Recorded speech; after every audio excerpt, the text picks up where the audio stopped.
जय माता दी दोस्तों। एसएम की भोजपुरी कहानी चैनल में रउरा लोग के स्वागत बा।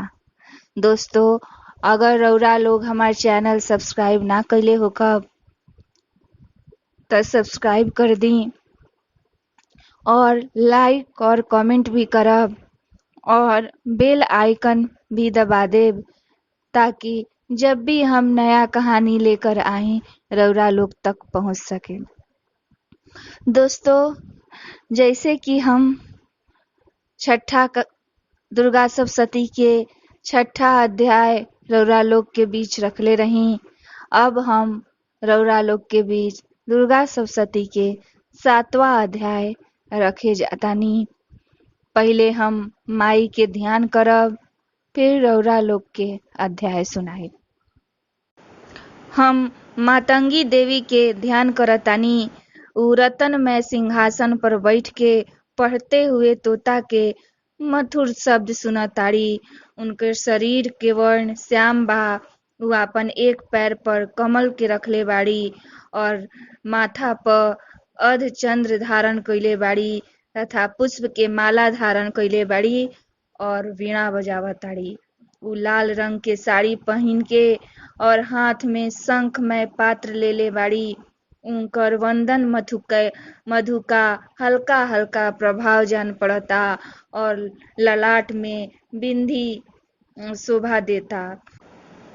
ऋषि कहताड़न, तदंतर सुम्न के आज्ञा पाके चंड मुंड आदि दैत्य सेना के साथ अस्त्र शस्त्र से सुसज्जित हो माई के पास गइल।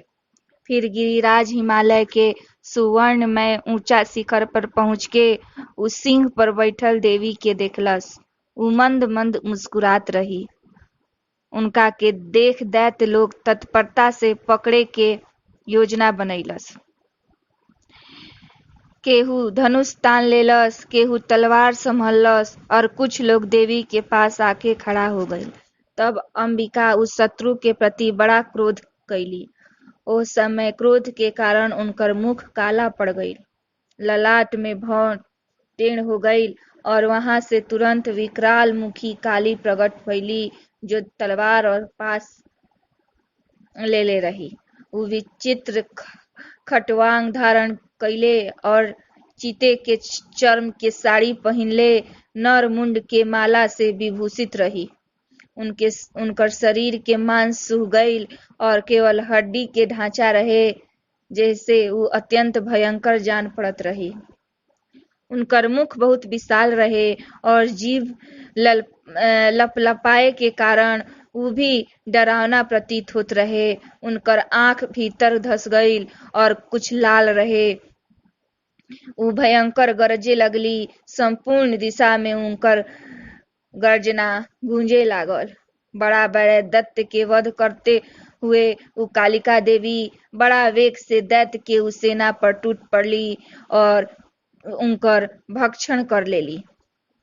उ पार्श्व रक्षक, अंकुशधारी, महावतो योद्धाओं और घंटा सहित कितना ही हाथी के एक ही हाथ से पकड़कर मुंह में डाल लेत रही। एह प्रकार घोड़ा, रथ और सारथी के साथ रथी सैनिक के मुंह में डाल के उनका के भयंकर रूप से चबा डालत रही। केहू के बाल पकड़त रही, केहू के गला दबावत रही, केहू के पैर से कुचल डालत रही और केहू के छाती के धक्के से गिरा के मार देत रही। उ असुर के छोटा और बड़ा अस्त्र शस्त्र मुंह से पकड़ लेत रही और रोष में भर के उनका के दांत से पीस डालत रही। काली के बलवान एवं दुरात्मा दैत्य के उ सारा सेना रण डल्ली, खा डल्ली और केतनों के मार भगैली। कोई के तलवार के घाट से उतार देली तो कोई के घटवांग से पीट गईली और केतना के असुर दांत के अग्रभार से कुचल के मार देली। एह प्रकार देवी असुर के उस सारा सेना के क्षण भर में मार गिरेली। ई देख चंड उ अत्यंत भयानक काली देवी की ओर दौड़ल। महादैत्य मुंड भी अत्यंत भयंकर बाण के वर्षा से तथा हजारों बार चलैलस चक्र से उ भयानक नेत्र वाली देवी के आच्छादित कर देलस। उ चक्र के देवी के मुख में जाते देखलस तब भयंकर गर्जना करे वाली काली अत्यंत रोष में भर के विकट अट्टहास कैली। ओ समय उनकर विकराल बदन के भीतर कठिनता से देखे जा सके वाला दांत के प्रभा से उ अत्यंत उज्जवल दिखाई देत रही। देवी बड़ा तलवार हाथ में लेके हाँ का उच्चारण करके चंड पर धावा कैली और ओकर केस के पकड़ के ओकर तलवार से ओकर मस्तक काट देली।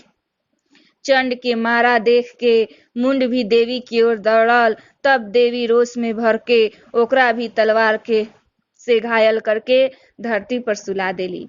महापराक्रमी चंड और मुंड के मारल देख के मरे से बचे खातिर बाकी सेना भय से व्याकुल चारों ओर भागे लागल।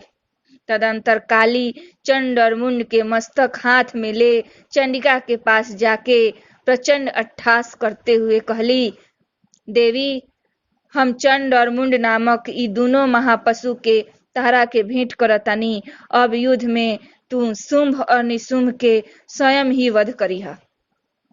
ऋषि कहतान ओइजा लाइल चंड मुंड नामक महादैत्य के देख के कल्याणमयी चंडी काली से मधुर वाणी में कहली, देवी तू चंड और मुंड के लेके हमरा पास आइल बाड़ू।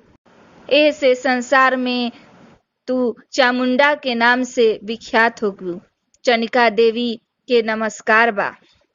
एह प्रकार श्री मार्कंडेय पुराण में सावर्णिक मनवंतर के कथा के अंतर्गत देवी महामाया में चंड मुंड वध नामक 7वां अध्याय पूरा भइल।